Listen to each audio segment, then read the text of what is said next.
گل از رختا مختا نازک بدنی را بدنی را بدنی را بدنی را بلبل ز تو آموختا شیرین سخنی را سخنی را طٰہٰ ذاتی نام محمد اور احمد کے علاوہ آپ صلی اللہ علیہ وآلہ وسلم کے صفاتی نام بے شمار ہیں۔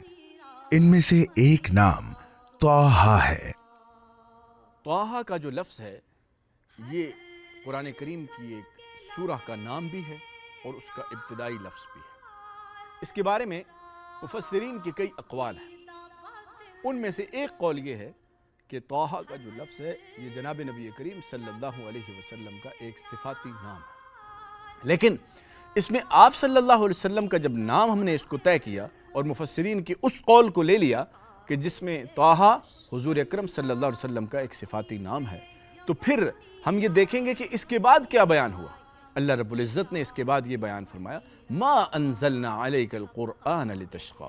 یہاں پر جو صیغہ خطاب کا ہے کہ ہم نے آپ پر قرآن نازل اس لیے نہیں کیا کہ آپ کو مشقت میں ڈال دیں، اس سے بھی اشارہ ہو رہا ہے کہ طٰہٰ کے ذریعے سے خطاب جناب نبی کریم صلی اللہ علیہ وسلم کو ہی کیا جا رہا ہے۔ طٰہٰ اللہ رب العزت کا نام بھی ہے۔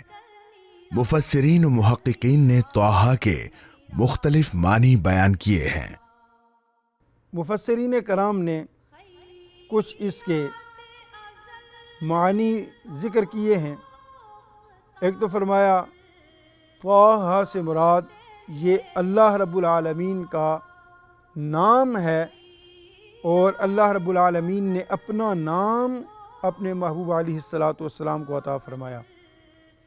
اور کچھ نے کہا کہ طٰہٰ سے مراد طاہر ہے اور طاہر سے مراد صفائی ہے، طہارت ہے، پاکیزگی ہے، اور ہا سے مراد ہدایت ہے، ہادی ہے، یعنی سیدھی راہ کی طرف رہنمائی کرنے والے ہیں۔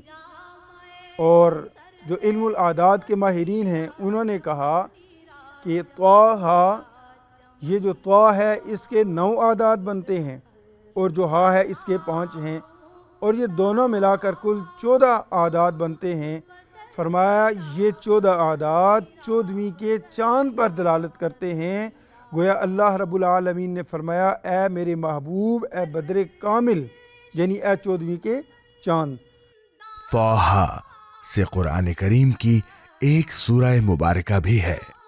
اس میں آپ صلی اللہ علیہ وسلم کا جب نام ہم نے اس کو طے کیا اور مفسرین کی اس قول کو لے لیا کہ جس میں طٰہٰ حضور اکرم صلی اللہ علیہ وسلم کا ایک صفاتی نام ہے، تو پھر ہم یہ دیکھیں گے کہ اس کے بعد کیا بیان ہوا۔ اللہ رب العزت نے اس کے بعد یہ بیان فرمایا ما انزلنا علیک القرآن لتشقی۔ یہاں پر جو صیغہ خطاب کا ہے کہ ہم نے آپ پر قرآن نازل اس لیے نہیں کیا کہ آپ کو مشقت میں ڈال دیں، کہ اس کے حوالے سے 2 باتیں مذکور ہیں۔ ایک یہ ہے کہ جو قرآن کو بیان کرنے کی وجہ سے اور قرآن سنانے کی وجہ سے اور لوگوں کو دین کی طرف بلانے کی وجہ سے جو تکالیف آپ کے اوپر آ رہی تھی، اس مشقت سے وہ مراد ہے۔ اور ایک مراد یہ بھی ہے کہ آپ صلی اللہ علیہ وسلم ابتدائی دور میں بہت کثرت سے قرآن کی تلاوت فرمایا کرتے تھے اور پوری رات آپ جاگ کر گزارا کرتے تھے اور اس میں قرآن کی تلاوت ہی کیا کرتے تھے۔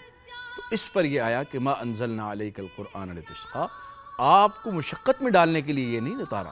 پھر آپ نے اپنے معمولات میں کمی فرما دی اور رات کا ابتدائی حصہ آپ پھر آرام فرمانا شروع ہو گیا۔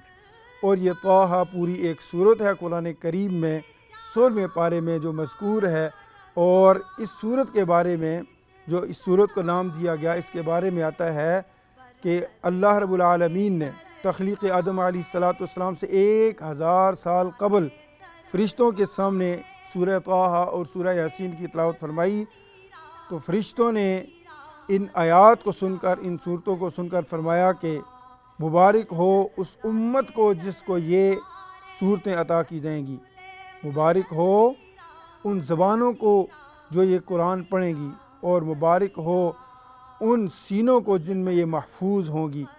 اور یہ سورت جو ہے حضرت سیدنا فاروق اعظم رضی اللہ تعالیٰ عنہ کہ ایمان لانے کا سبب بھی بنی۔ جب آپ اپنی بہن اور بہنوئی کے گھر گئے، وہ طویل واقعہ مفسرین کرام نے ذکر کیا، تو جب انہیں وہاں پر تلاوت کرتے ہوئے جو صحیفہ ملا، اس پر جو کاغذات ملے، اس پر سورہ طٰہٰ ہی لکھی ہوئی تھی، اور آپ نے وہ پڑھی اور فرمایا سبحان اللہ، کیا عظیم کلام ہے۔ اور سورہ طٰہٰ کی ان چند آیات کو دیکھ کر آپ نے اپنے بہنوئی سے کہا کہ مجھے اس کلام والے نبی کے پاس لے جائیں تاکہ میں ان پر ایمان لا سکوں۔ سلسلہ وحی کے ساتھ ہی خطاطی کا آغاز ہوا، جو مسلم معاشرے کی پہچان ہے۔ طٰہٰ صلی اللہ علیہ وآلہ وسلم۔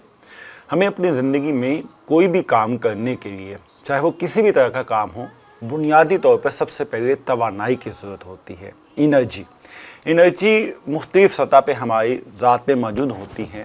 ہم اگر دیکھا جائے تمام انسان مختلف فطرت کے اعتبار سے مختلف طرح کی توانائیوں کا مرکب ہے، جیسا کہ مادی توانائی، جذباتی توانائی، نفسیاتی توانائی اور روحانی توانائی۔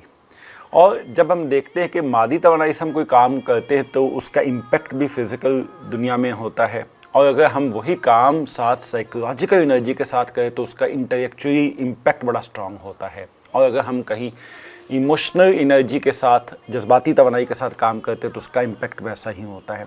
جب ہم کیلیگرافی کی بات کرتے ہیں، خصوصاً خطاطی کی بات کرتے ہیں، اور وہ بھی خطاطی جب کلام پاک کی ہوں، اسماء رسول صلی اللہ علیہ وسلم کی ہوں، اور وہ جو خطاطی ہیں وہ بیک وقت ہمیں چاروں توانائیوں کو ایک ساتھ استعمال کر کے کرنا پڑتی ہیں۔ جیسا کہ ہم ہاتھ کے ساتھ اپنے قلم کو چلاتے ہیں، کام کرتے ہیں، یہ ہماری مادی توانائی ہے۔ پھر ہم اس نام میں حسن پیدا کرنے کی کوشش کرتے ہیں۔ حقیقت میں اگر دیکھا جائے ہم نہیں حسن پیدا کرتے، بلکہ اس نام کے فیض سے ہمیں حسن عطا ہوتا ہے، ہمیں حسن ملتا ہے، زندگی میں بھی، خیال میں بھی، احساس پہ بھی۔ تو وہ جو حسن کی ہم کوشش کرتے ہیں اس کا تعلق جذباتی توانائی کے ساتھ ہے۔ پھر آپ دیکھتے ہیں کہ ان تمام ناموں میں خاص ڈسپلن ہے خطاطی کرتے ہوئے۔ وہ جو ڈسپلن ہے وہ سائیکولوجیکل انرجی کے بغیر ممکن نہیں ہوتا۔ پھر اسپریچول انرجی، وہ جو توانائی ہے روحانی سطح پر، وہ پورے کا پورا جو نام ہے وہ ہے روحانیت۔ تو جب یہ چاروں توانائیاں اکٹھی ہو کر یونیفائڈ اور پیوریفائڈ ہو کر، یونیفیکیشن، یہ جب اکٹھی ہو کر ایک کام کرتی ہیں تو پھر ہم بہترین خطاطی کر سکتے ہیں۔ یا آپ یوں کہہ لیجئے، انسان کے اندر جتنی بھی توانائیاں ہیں وہ اکٹھی ہو جاتی ہے، اندر کا جھگڑا ختم ہو جاتا ہے، حقیقت میں اندر وحدت پیدا ہو جاتی ہے، انسان اندر سے یکجا ہو جاتا ہے، یکسو ہو جاتا ہے، ایک ہو جاتا ہے۔ اور جب اندر وحدت پیدا ہو تو صحیح معنوں میں ہمیں زندگی میں وحدت سمجھ آتی کہ توحید کیا ہے اور رسالت کیا ہے۔ تو یہ جب ہم خطاطی کرتے ہیں، خطاطی فن کے ساتھ ساتھ ہماری ذات میں یکسوئی اور وحدت پیدا کرنے کا بھی ایک بہترین مراقبہ ہے۔ یہ مراقبہ اس اعتبار سے کیونکہ ہمارے اندر جتنی بھی اسکیٹرڈ انرجی ہے اس کو وہ پیوریفائڈ کر کے یونیفائڈ کر دیتی ہیں۔ تو یوں خطاطی ایک بہترین مراقبہ بھی ہے۔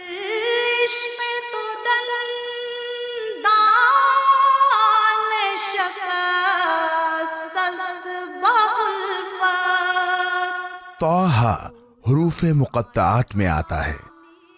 حروف مقطعات کے بارے میں کہا جاتا ہے کہ ان کے معنی اللہ اور اس کے رسول کے درمیان راز ہیں۔ اور اس نام کے اندر آپ دیکھیں، چونکہ اس کا مفہوم بیان نہیں کیا جا سکتا، مفسرین نے بھی بیان نہیں کیا، اور مترجمین، قرآن کریم کے جو مترجمین ہیں انہوں نے بھی اس کے تحت یہی لکھا، اللہ اعلم بمرادہ، اللہ رب العزت ہی اس کی مراد سے آگاہ ہیں اور جانتے ہیں۔ جو آیات ہیں قرآن کی جن میں آپ صلی اللہ علیہ وسلم کا یہ نام طٰہٰ مذکور ہوا، اور اس کے بعد آپ کے رفع درجات کا ذکر ہوا، اور حضرت موسیٰ علیہ السلام کا طور کا واقعہ ذکر ہوا، تو اس سے ہمیں جب یہ اشارہ ملا کہ حضور اکرم صلی اللہ علیہ وسلم نے بھی اللہ سے ملاقات کی معراج کی رات اللہ کے پاس جا کر، تو وہاں پر ہمیں کیا ملا، امت کو کیا ملا؟ ہمیں بھی وہی ملا جو اللہ رب العزت نے اپنے حبیب کو دیا، اپنے حبیب کو معراج کروائی، اور ہمیں نماز کے ذریعے سے اللہ رب العزت نے معراج کا تحفہ دے دیا۔ اللہ رب العزت نے اللہ کے حبیب نے فرمایا، الصلاۃ معراج المؤمنین، نماز مومنین کی معراج ہے۔ بردرگاہ دربار رسول مدنی را مدنی